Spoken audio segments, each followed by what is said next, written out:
자, 오늘 말씀을 가지고 하나님께서 보내시는 곳이라는 제목으로 말씀 나누겠습니다.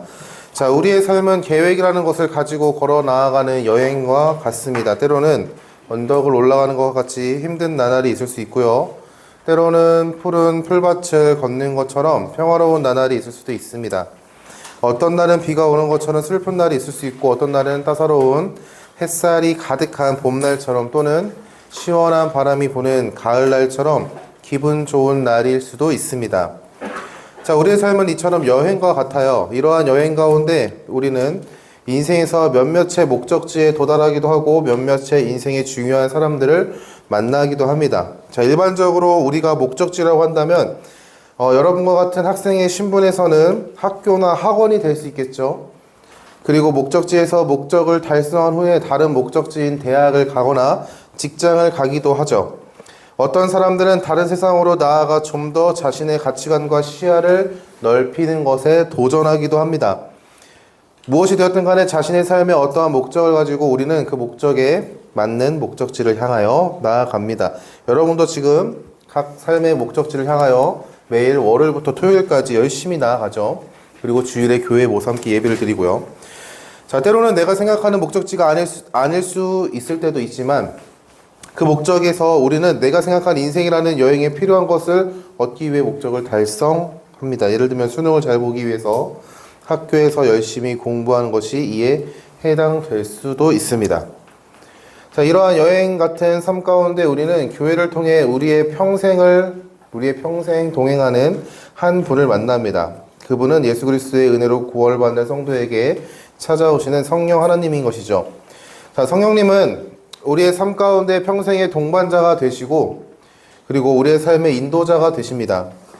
성령 하나님은 우리의 삶에 함께 하시는 분이신 것이죠. 언덕을 올라가는 것처럼 힘든 나날도, 푸른 풀밭을 거니는 평화로운 나날도, 비 오는 것처럼 슬픈 날도, 그리고 따스한 봄날의 햇살 같은 행복한 날에도 하나님은요, 동행하세요.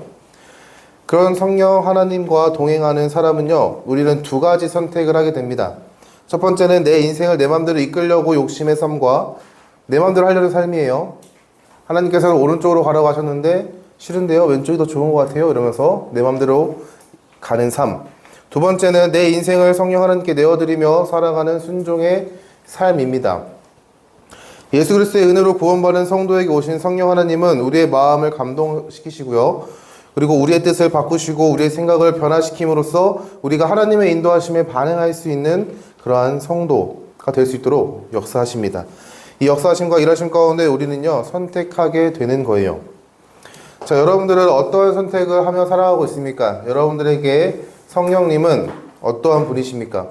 말씀의 순종을 당연하게 이루어야 되는 분입니까? 아니면 그저 내 마음대로 해도 괜찮은 그러한 분인지 한번 생각해 봤으면 좋겠습니다. 자, 성령 하나님의 인도하심을 볼 때면 나의 생각으로는 이해하기 힘든 인도하심을 마주할 때가 있어요. 자, 예를 들면 대학을 선택해야 하는 상황 가운데 남들이 봤을 때 세상이 다 알아주는 대학교. 자, 뭐가 있을까요? 우리나라 제일 좋은 대학교 어디죠? 서울대학교. 자, 서울대학교. 자, 가정해 봅시다. 이런 일이 있으면 좋겠습니다. 자, 서아가 서울대학교랑 안 좋은 대학교 어디 있니? 미안, 안 좋은 대학교 하면 안 되겠다. 죄송. 네, 이거 다 유튜브로 올리는데 큰일 날 뻔했다. 자, 다시.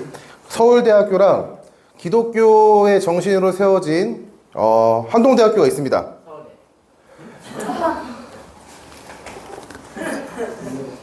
당황스럽네요. 나 아무 말도 하지 않았는데.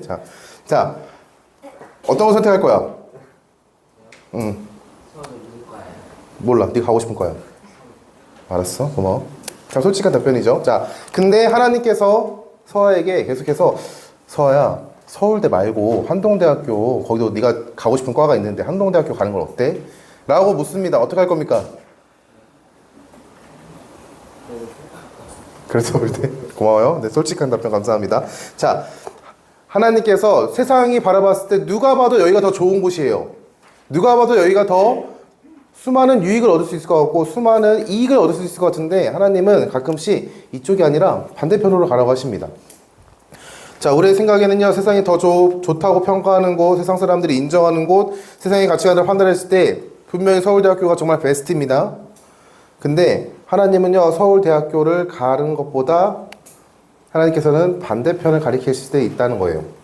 자, 대학부니까요, 직장 선택할 때도 하나님께서 누가 봐도 이 직장이 더 좋은 곳이고 돈도 많이 벌고 복지도 좋은데 하나님께서는요, 주의를 지킬 수 있는 환경의 직장을 선택할 것을요, 우리 마음 가운데 감동하심으로 인도하세요. 이러한 선택 가운데 우리는요, 망설이게 되는 것이죠. 그래도 서한은 그래도 0.2초 정도 망설였잖아. 그렇지, 고마워. 센스 있는 친구예요. 자, 그러나 그 선택 가운데 우리는 선택해야 한다는 사실을요, 마주해요. 자, 뭘 선택해야 한다는지를 알아요. 자, 성령 하나님의 인도하심 가운데는요, 분명한 목적이 있는데 우리는요, 그 목적을 바라보지 못하고 때로는요, 어떠한 것을 선택해야 되는지 고민을 많이 합니다. 그리고 하나님의 인도하심이 무엇인지를 머리로는 잘 아는데 정작 그 인도하심 가운데 마주쳤을 때 이게 더 좋은 것 같은데 라고 하면서 고민하기도 하죠. 자, 성령 하나님의 인도하심에는요, 분명한 목적이 있어요. 그러나 그 목적은요, 우리의 생각과 가치관과 다른 목적임을 우리가 알아야 합니다. 우리의 생각과 우리가 생각하고 있는 그런 가치관과는요, 다른 목적일 수도 있어요. 그렇지 않으면 우리는 하나님의 인도하심을 향하여 오해하게 되고요. 더 심할 경우는 하나님의 인도하심 주권에 대한 불신과 불순종하는 모습들을 드러내기도 합니다. 나의 삶의 주인을 하나님으로 고백하는 삶에서 다시 나의 삶의 주인은 나다라고 하나님을 향하여 선포하고 하나님의 인도하심을 부정하게 되는 삶을 살 수도 있는 것이죠. 하나님께서 생각하시는 그 인도하심은 우리의 생각과 가치관과 다를 수 있습니다. 자, 오늘 말씀은요, 하나님의 보내신 곳 가운데 겪은 사건을 기록하고 있는 말씀이에요. 사도행전 8장에서 예루살렘의 교회의 박해로 인해 교회에 있던 수많은 사람들, 사도를 제외한 수많은 성도들이 유대와 사마리아로 뿔뿔이 흩어졌습니다. 그러한 소식을 우리가 들었죠, 2주 전에. 자, 그런데 그 흩어짐은요, 하나님의 계획하심이었고 그 흩어짐을 통해 하나님께서 말씀하신 예수님께서 말씀하신 사도행전 1장 8절의 말씀인 오직 성령이 너희에게 임하시면 너희가 권능을 받고 예루살렘과 온 유대와 사마리아와 땅끝까지 이르러 내 증인이 되리라, 그 말씀이 성취됨을 보았습니다. 유대인들은 사람으로 취급하지 않는 사람들, 사마리아 백성들에게 하나님의 백성으로 용납되었고 그들이 복음을 들었다라는 것들, 그들에게 복음을 전하는 그 사건들이 하나님의 놀라우신 일하심들이 이루어졌다라는 것을요, 우리는 성경을 통해 봤어요. 그리고 그 가운데 사도들이 그곳에는 성령이 임하지 않은 모습을 보고 사도 베드로와 요한이 가서 성령을 허락합니다. 그들을 통하여 성령이 임한 것이죠. 자, 이것을 이어서 보는 말씀인데 오늘은 빌립을 통해서 사도행전 1장 8절 말씀에 땅끝이라고 예수님께서 명시하신 복음이 전파되는 그 예수님의 말씀이 성취됨의 시작을 보여주는 말씀입니다. 사도행전 8장 26절에 주의 사자가 빌립에게 말하였다는 것으로 시작해요. 자, 이렇게 시작합니다. 주의 사자가 빌립에게 말하여 이르되 일어나서 남쪽으로 향하여 예루살렘에서 가사로 내려가는 길까지 가라 하니 그 길은 광야다라고 말합니다. 성령 하나님께서 광야로 가래요. 광야로. 성령께서 사마리아에서 복음을 전하는 빌립을요 부르시고요, 남쪽으로 향하여 광야길로 가라라고 말씀하십니다. 자, 빌립은 성령의 말씀에 순종하여 일어나 길을 갔습니다. 그곳에서 빌립은요, 에디오피아 사람 곧 에디오피아의 여왕 간다게의 모든 국고를 맡은 관리인 내시입니다. 자, 됐고, 다 내시예요. 내시. 여러분, 내시가 뭔지 알죠? 네. 자, 왕의 측근이에요. 그리고 이 사람은 모든 국고, 모든 나라의 모든 재산을 맡고 있는 관리인이다라고 명시하고 있습니다. 이 내시는 예루살렘에 예배하러 왔다가 돌아가는 길이었는데 내시는 선지자 이사야의 글을 읽고 있었어요. 자, 예루살렘에 예배하러 왔다라는 것들을 봤을 때 이 사람은요, 유대교를 믿고 있거나 유대인이었을 것 같습니다. 그러나 혈통적인 유대인은 아닐 수도 있어요. 뭐가 됐든 간에 이 사람은요, 유대인으로서 유대교에서 하나님을 아는 사람으로서 하나님이 어떠한 분인지를 알았고 그렇기 때문에 하나님의 말씀을 읽는 것에 있어서 그는 그러한 삶 가운데 살았다는 것을 알 수 있습니다. 그러나 그는요, 그 말씀이 말하고자 하는 메시지를 몰랐어요. 자, 이 모습을 보고 빌립이 보고 있는 성령께서 이렇게 말씀하세요. 사도행전 8장 29절에 성령이 빌립더러 이르시되 이 수레로 가까이 나아가라 라고 말씀하십니다. 성령 하나님의 말씀에 빌립은요 순종함으로 나아갔어요. 그리고 선지서 이사야의 글을 읽는 것을 듣고 이렇게 말합니다. 읽는 것을 깨닫느냐? 라고 말하는 거예요. 자, 이에 에디오피아 내시는요 이렇게 답변합니다. 사도행전 8장 31절에서 34절 말씀 읽어주겠습니다. 대답하되 지도해주는 사람이 없으니 어찌 깨달을 수 있느냐 하고 빌립을 청하여 수레에 올라 같이 앉으라 하니 읽는 성경 구절은 이것이니 일렀을 그가 도살자에게 가는 양과 같이 끌려갔고 털 깎는 자 앞에 있는 어린 양이 조용함같이 그의 입을 열지 아니하였도다. 그가 굴욕을 당했을 때 공정한 재판도 받지 못하였으니 누가 그의 세대를 말하리요. 그의 생명이 땅에서 빼앗김이로다 하였거늘 그 내시가 빌립에게 말하되 청컨대 내가 묻노니 선지자가 이 말한 것이 누구를 가리킴이냐 자기를 가리킴이냐 타인을 가리킴이냐. 자, 여러분 사도행전 8장 32절 33절의 말씀에 보면요 이 말씀은 이사야서의 말씀 이사야 53장 7절에서 8절 말씀을 가지고 있는 그 말씀을 읽는 건데 여기서 하나님께서 이사야를 통해서 하나님의 나라를 회복할 사람 고난받는 종에 대한 비유에 대한 말씀이에요. 내시는 이사야의 글에서 그라고 기록되어 있는 사람 누군지 모르지만 그라고 지칭되어 있는 그 사람이 누군지 몰랐습니다. 도살자에게 가는 양과 같이 아무런 저항 없이 끌려가는 그는 누구인가? 털 깎는 자 앞에서 어린 양이 조용함과 같이 아무런 변명하지 아니하는 그 사람은 누구인가? 굴욕당했을 때 공정한 재판도 받지 못하고 생명을 빼앗기는 그는 도대체 누구인가? 라는 그런 질문을 가지고 있었어요. 그 질문 가운데 빌립을 만납니다. 그리고 빌립이 물었죠. 읽는 것을 깨닫느냐? 라고요. 도대체 그는 이 글을 적은 저자인 이사야 자신을 가리키는 것인지 아니면 다른 사람을 가리키는 것인지 가르쳐주는 사람이 없기 때문에 깨달을 수가 없었어요. 자, 빌립은 이사야의 글에서 말하는 그라고 지칭되어 있는 사람에 대해서 내시에게 설명해 줍니다. 빌립은 이렇게 가르쳐 줬을 거예요. 여기서 말하는 그는 하나님의 아들 예수 그리스도이시다.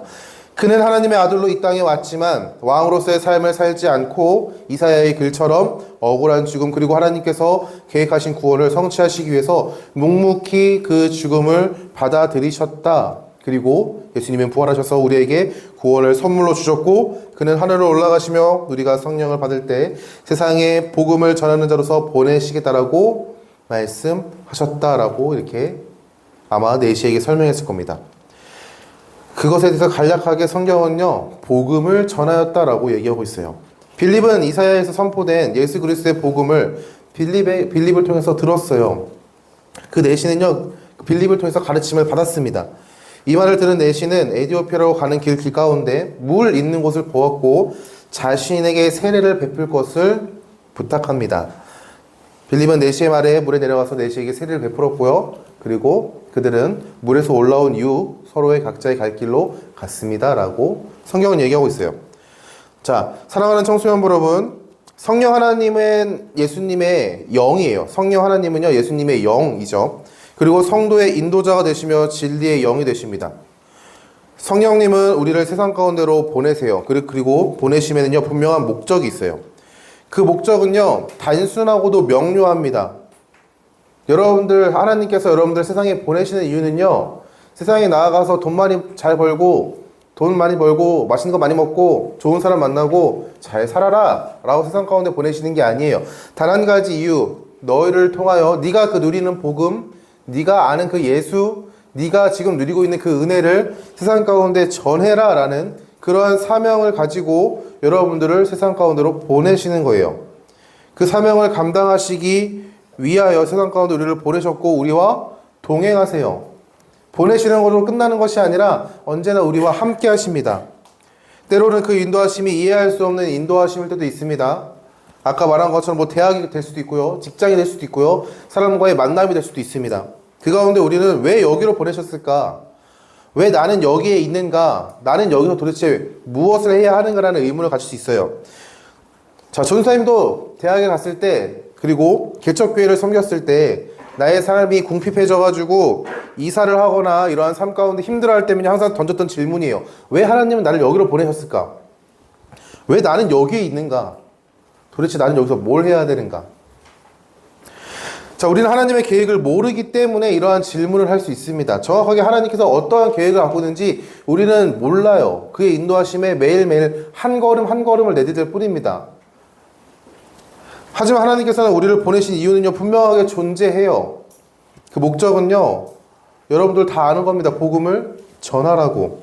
우리를 통하여 하나님의 계획이 성취되고요, 하나님의 나라와 공동체가 세워지고요, 하나님의 복음으로 세상을 물들이시기 위해서 우리를 보내셨다는 것을 여러분 기억해야 합니다. 성경은요, 성도들을 세상 가운데 보내시는 그 이유에 대해서 그렇게 설명하고 있어요. 자, 여러분에게 하나님께서 왜 이곳에 보내셨지라고 생각되는 곳이 있나요? 여러분?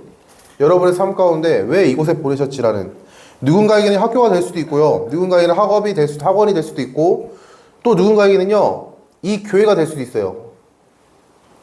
자, 선생님들 같은 경우는 직장이 될 수도 있죠. 어떤 때는 하나님께서 왜 이 사람을 만나게 하셨지? 라는 질문을 던지게 하는 상황이 있을 수 있습니다. 그러나 하나님께서 만나게 하신 그 이유와 보내신 이유는요, 똑같아요. 우리를 통해 하나님의 사랑과 복음을 증거하시기 위해서, 하나님의 공동체를 만드시기 위해서, 하나님의 뜻을 전하기 위해서 우리에게 그 사람을 붙이신 것이고 우리를 그곳에 보내신 것입니다. 하나님께서 우리를 통해 이루실 하나님의 계획과 우리의 보내심과 우리에게 만나게 하심 가운데 우리는 믿음으로 순종해야 하는 사실도 알아요. 왜요? 우리는 그분으로 인하여 구원받은 성도이기 때문이죠. 만나게 하신 사람을 만나고 보내신 곳을 향하여 걸어 나아가야 합니다.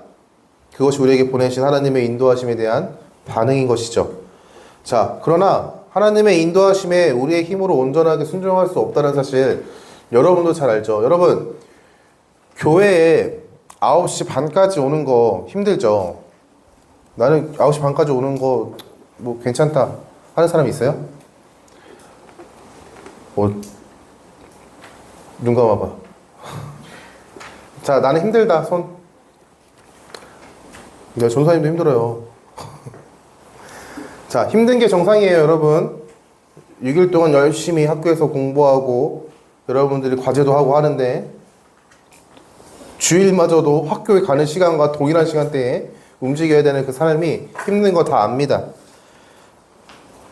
자, 우리는요, 스스로 하나님의 인도하심 가운데 온전하게 순종할 수가 없어요. 온전하게 순종한다는 것은 내가 기쁜 마음으로, 감사하는 마음으로 순종한다는 것을 얘기하고 있어요. 그것을 순종하는 것에 있어가지고 내가 하나님 좀 우리 교회 청소년부 예배 좀 11시로 미뤄주면 안 됩니까? 이렇게 불평과 불만을 가지고 그래도 이 자리 가운데 오는 게 너무 감사하지만 이렇게 불평과 불만을 가지고 나온 걸음에 우리는 온전한 순종이 있었다라고 이야기하지 않습니다. 자, 성령 하나님께서 우리의 마음 가운데 감동을 허락하시고 깨닫게 하시고 인도하심에 믿음을 주지만 우리의 마음은 연약하기 때문에 우리의 힘과 능력으로는 온전하게 순종을 이룰 수가 없어요. 하나님은 마음을 보시는 분입니다. 자, 아브라함을 한번 생각해보면 좋을 것 같습니다. 하나님께서 아브라함을 찾아오셨어요. 그리고 창세기 12장 1절에서 3절에 이렇게 얘기하십니다. 여호와께서 아브라함에게 이르시되 너는 너의 고향과 친척과 아버지의 집을 떠나 내가 내게 보여줄 땅으로 가라. 내가 너로 큰 민족을 이루고 내게 복을 주어 내 이름을 창대하게 하리니 너는 복이 될지라. 너를 축복하는 자에게는 내가 복을 내리고 너를 저주하는 자에게는 내가 저주하리니 땅의 모든 족속이 너로 말미암아 복을 얻을 것이라 하신지라. 하나님께서 이렇게 약속하셨습니다. 너가 복의 근원이 될 거야. 너를 저주하는 자 내가 그 사람을 저주할 거고 너를 축복하는 자 내가 그 사람에게 복을 줄 거야 라고 얘기하는 거예요. 그리고 하나님께 놀라우신 계획을 보여주셨습니다. 그 계획하심 가운데 일하심도 보여주셨어요. 바로의 왕에게 아내인 사라를 빼앗겼을 때 하나님께서는요, 바로의 궁에 직접적으로 하나님의 진노를 보이심으로 하나님의 약속을 성취하심에 일하셨다는 것을 보여주셨습니다. 그리고 사라가 다시 아브라함의 품으로 돌아왔죠. 그리고 자신의 삶이 변화되지 않는 모습 가운데서도 하나님께서는요, 찾아오셔가지고 하늘의 별들을 보여주시면서 너를 통하여 아들을 낳을 것인데 그 자손이 하늘의 별과 같이 많아질 거다라고도 약속하셨습니다. 하나님께서 약속을 신실하게 성취하시는 분이다라는 것들을요, 우리에게 보여주시고 들려주시고 그 가운데 일하심으로써 선명하게 그를 계속 인도했어요. 이러한 하나님의 놀라우신 확신 가운데서도 아브라함은요, 실수를 합니다. 하나님께서 이렇게 약속을 성취하실 거라고 보여줬는데 아브라함은요, 결국 하갈이라는 사라의 여자 종에게 아들을 낳았는데 바로 이스마엘이라는 사람을 낳아요. 더구나 누구라고? 이스마엘. 자, 졸리면 일어나세요. 자, 아브라함이 하나님을 온전히 믿을 수 있게 되었다라고 인정하시는데 그게 언제냐면요, 바로 아브라함이 하나님의 말씀에 순종함으로 자신의 아들 이삭을 드리려고 했을 때 하나님은요, 그를 인정하세요. 그의 믿음을 인정하십니다. 창세기 22장 12절 말씀 읽어줄게요. 사자가 이르시되 그 아이에게 내 손을 대지 말라. 그에게 아무 일도 하지 말라. 네가 네 아들 네 독자까지도 내게 아끼지 아니하였으니 내가 이제야 네가 하나님을 경외하는 줄 아노라 라고 말합니다. 자, 여러분, 경외는요, 하나님을 그저 두려워하는 마음이 아니에요. 자, 여러분, 경외라는 단어를요, 우리가 잘 이해해야 됩니다. 우리가 하나님을 경외합니다라고 고백했을 때 나는 하나님이 무섭습니다라고 고백하는 것이 아니에요. 물론 두려움이라는 것도 감정이 들어가긴 합니다만 오직 내 그 존재 자체가 무서워서 그분을 경외합니다라고 고백하는 게 아니라 하나님을 너무 사랑하는데 그 사랑하는 그 하나님이 나의 삶으로 인해서 혹시나 하나님의 그 영광이 가려지지 않을까, 혹시나 하나님의 이름에 욕이 되지 않을까 라는 그러한 나의 모습, 그러한 걱정들, 그러한 것들을 가지고 하나님 앞에 나아가서 고백하는 것이 바로 경외합니다라는 거예요. 경외는요, 하나님을 향한 사랑이 전제되어 있는 두려움입니다. 이삭을 바치려고 했을 때 하나님은요, 아브라함이 진정으로 하나님을 경외한다는 사실을요, 인정하셨어요. 하나님의 말씀에 온전히 순종할 수 있는 힘은요, 사랑이 전제되지 않으면 할 수 없습니다. 온전한 순종은요, 사랑이 전제되어야 합니다. 사랑이 전제되었다는 것은 나로 인해 하나님의 영광이 가려지는 것을 두려워하는 마음인 경외에서 드러나게 되고요. 하나님의 말씀에 기뻐함으로 순종하는 것으로 드러나게 되는 거예요. 하나님의 인도하심에 대한 순종은 사랑이 전제되어야 합니다. 마음의 중심에 하나님을 향한 기뻐함이 있어야 한다는 것이죠. 자, 이러한 사랑이 전제된 순종은 우리의 힘으로 할 수 없습니다. 왜냐하면 우리는요, 태어날 때부터 죄인이기 때문이에요. 로마서 3장 10절에 이렇게 얘기하고 있습니다. 기록된 바 의인은 없나니 하나도 없으며 라고 기록하고 있어요. 자, 우리 학습하고 있는 친구들 있죠? 인간은요, 태어날 때부터 죄를 가지고 태어납니다. 모든 사람은요, 죄인이에요. 죄를 짓기 때문에 죄인이 아니라 죄인이기 때문에 죄를 짓는 거예요. 모든 사람들은 죄인이기 때문에 하나님 앞에서의 올바른 관계를 이루지 못해요. 하나님과의 올바른 관계를 이루지 못하는 사람들, 올바른 관계를 이루는 사람을 의인이라고 그러는데 올바른 관계를 이루지 못하기 때문에 우리는 의인이 아니에요. 그러하게 우리의 마음은요, 하나님의 말씀에 대한 부정함과 불순종함과 거부감이 전제되어 있는 존재입니다. 그러하게 우리는 하나님의 말씀, 보내심에 온전히 순종할 수가 없어요. 왜요? 시작부터 우리는 그렇게 태어났기 때문이에요. 아담과 하와의 범죄함으로 인해 말이죠. 그러나 하나님의 말씀에 온전히 순종하신 분이 있었는데 그분이 바로 하나님의 독생자이신 예수 그리스도입니다. 복음서에서 보이는 예수님의 순종은요, 하나님을 향한 사랑이 전제된 순종입니다. 이것은 하나님의 선포로 우리에게 증거하고 있습니다. 마태복음 3장 17절 말씀에 예수님께서 세례를 받으시고 물에서 올라오실 때 들린 하나님의 선포예요. 하늘로부터 소리가 있어 말씀하시되 이는 내 사랑하는 아들이요 내 기뻐하는 자라 하시니라 라고 말하는 겁니다. 성부 하나님께서는요, 성자 하나님이신 예수님을 향하여 내 사랑하는 아들이요 내 기뻐하는 자다 라고 선포하세요. 그리고 예수님께서는 자신의 삶이 하나님께서 기뻐하시는 일을 행한다라고 고백합니다. 자신의 삶 자체가 하나님께서 기뻐하시는 일들을 행합니다 라고 고백하는 거예요. 요한복음 8장 29절입니다. 나를 보내시는 이가 나와 함께 하시도다. 나는 항상 그가 기뻐하시는 일을 행함으로 나를 혼자 두지 아니하셨느니라 라고 말합니다.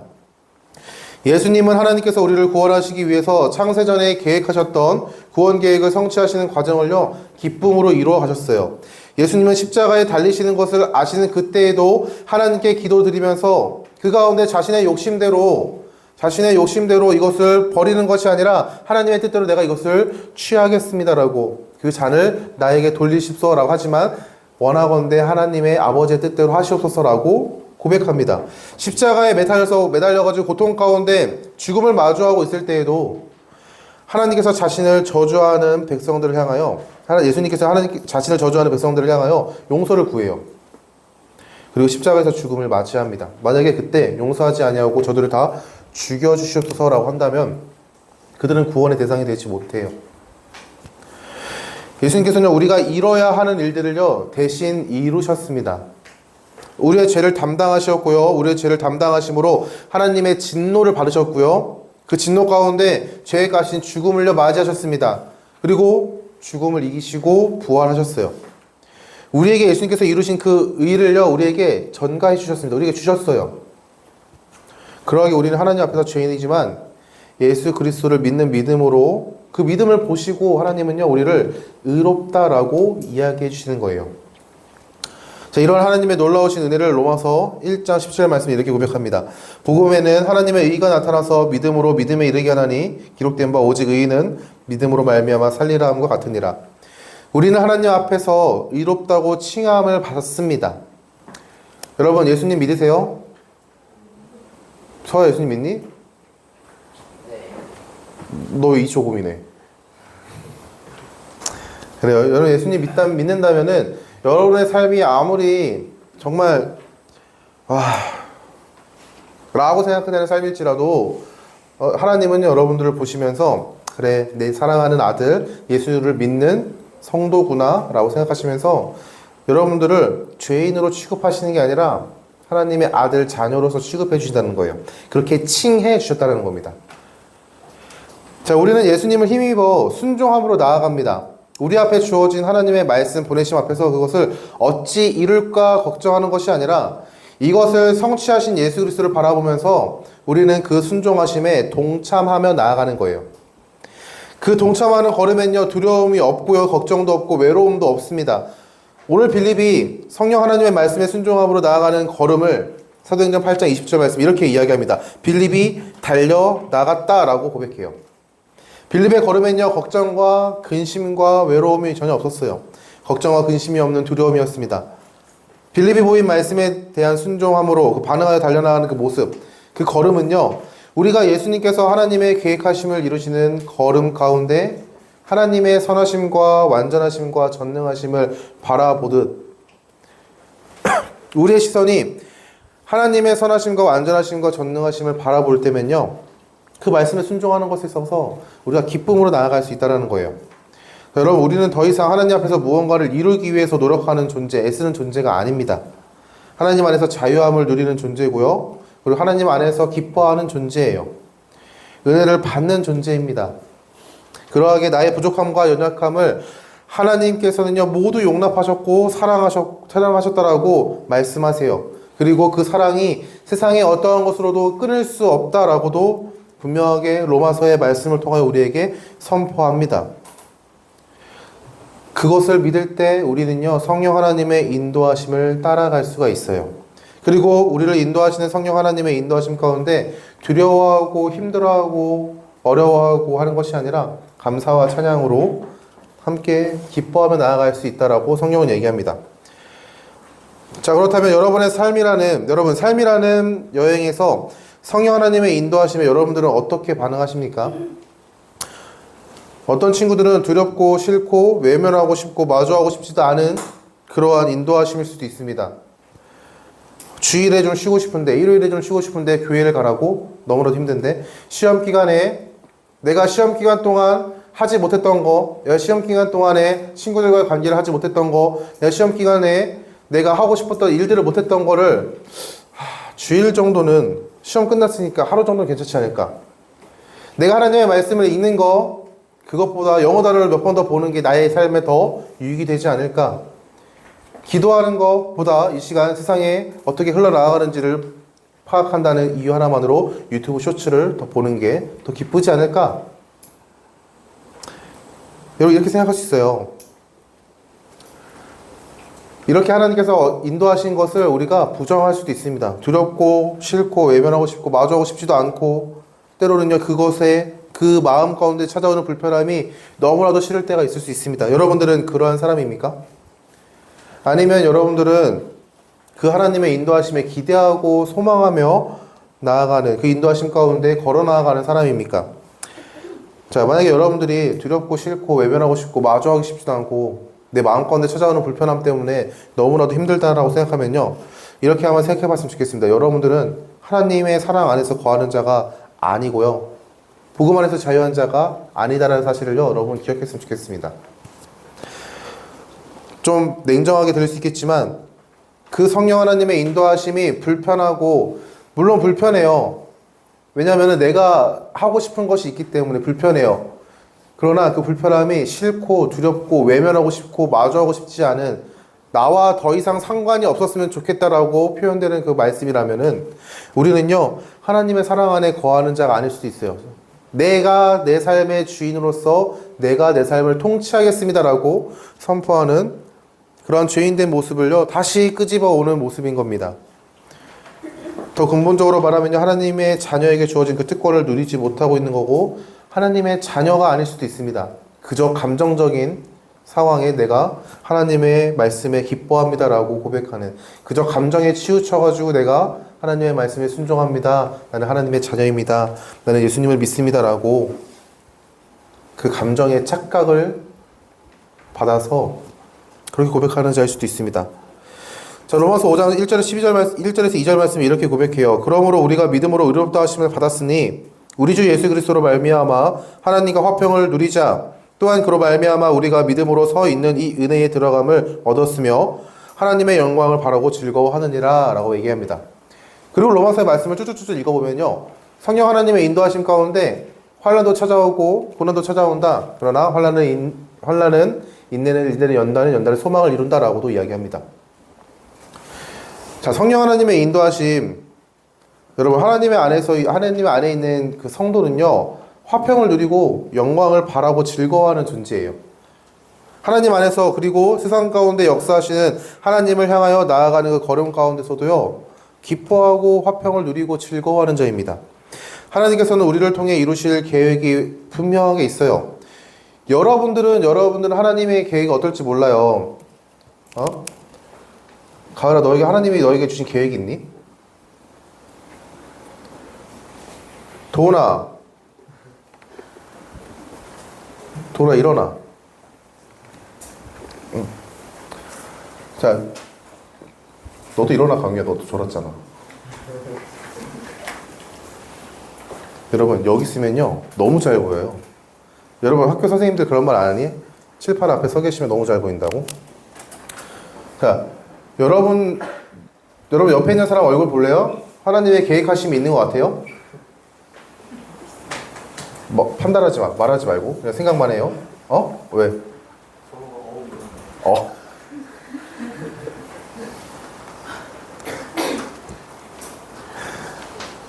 웃으면 안 되는데. 자, 여러분, 하나님께서는 여러분 개인에게 계획하신 일들이 있어요. 여러분을 통해서 하나님께서 이루실 그 일들을요, 계획하신 게 있단 말이죠. 그 계획은요, 우리는 지금 몰라요. 그때가 돼서야 알 수 있어요. 근데 그 과정 가운데 하나님은요, 한 걸음 한 걸음을 계속해서 인도해 나가십니다. 그 한 걸음 한 걸음이 있을 때 목적지에 도달하는 거예요. 하나님의 계획하심을 성취하는 그 목적지에. 자, 여러분이 그 계획하심 분명히 알 수 없습니다. 어쩌면 우리에게 보이셨을 수도 있어요. 그러나 우리의 욕심으로 인해서 명확하게 바라보지 못하는 걸 수도 있습니다. 하지만 분명한 것은 하나님께서 우리를 통해서 이루실 계획이 있어요. 세상의 복음을 증거하고 하나님의 사랑을 전하고 세상 가운데 하나님의 나라를 선포하고, 이런 사람들을 여러분을 통해서 하나님을 이루실 거예요. 자, 그 모습이 교회에서만 이루어지는 건 목사와 전도사라는 사람들을 통해서만 이루어진다고 생각하지 마십시오. 여러분들의 삶 가운데 여러분이 이루고자 하는 그 모습들을 통해서 하나님은요, 다양한 모습들을 통해서 세상 가운데 복음을 전하시는 것을요, 계획하고 계세요. 여러분, 하고 싶은 거 하세요. 하나님 앞에서 거리낌이 없다면요, 하고 싶은 직업 가지시기 위해서 노력하십시오. 크리에이터가 되고 싶나요? 하세요. 싱어송라이터 되고 싶어요? 하세요. 부자가 되고 싶어요? 하세요. 사업가? 하세요. 제발 됐으면 좋겠습니다. 여러분들이 이루고자 하는 꿈을요, 여러분들이 이루었으면 좋겠어요.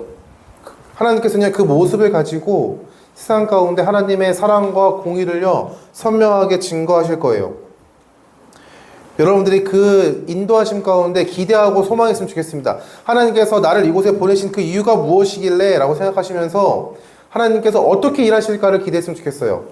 그 자리 가운데 불평과 불만을 늘어놓는 것이 아니라 이 가운데서도 나를 통해서 어떻게 일하실지, 나에게 어떠한 일하심을 보이실지를 여러분 기대했으면 좋겠습니다. 사도행전의 말씀을 보면요, 하나님께서는요 우리에게 이렇게 얘기하고 있어요. 계속해서 얘기하고 있는데 세상을 복음으로 물들이기 위해서 내가 성도를 사용한다.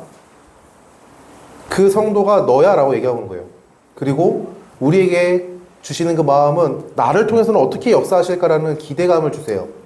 지금은 내가 학교 성적이 너무나도 진짜 쓸모없는 것만 같아 보여도, 내가 친구들과의 관계 가운데 틀어져가지고 힘들어도, 내가 선생님과의 관계 때문에 힘들어도, 내가 내 삶이 게을러가지고 이렇게 하면 잘 살 수 있을까라는 걱정. 자, 여러분, 그 가운데서 여러분들이 막 살라고 얘기하는 거 아닙니다. 노력하십시오. 그러나 여러분, 지금의 자신의 모습을 바라보면서 모든 것들을 정하지 마세요. 그리고 한계를 두지 마시고요. 한계를 두고 여러분 슬퍼하지 않았으면 좋겠습니다. 하나님은요, 다음 주에 볼 바울이라는 사람이 나옵니다. 사도 바울. 사도 바울을 통해서 수많은 나라와 수많은 백성들에게 복음이 전해졌어요. 자, 그는요, 7장 마지막 절에 보면요, 살인을 동조한 자입니다. 하나님께서는 그런 사람을 쓰셨어요.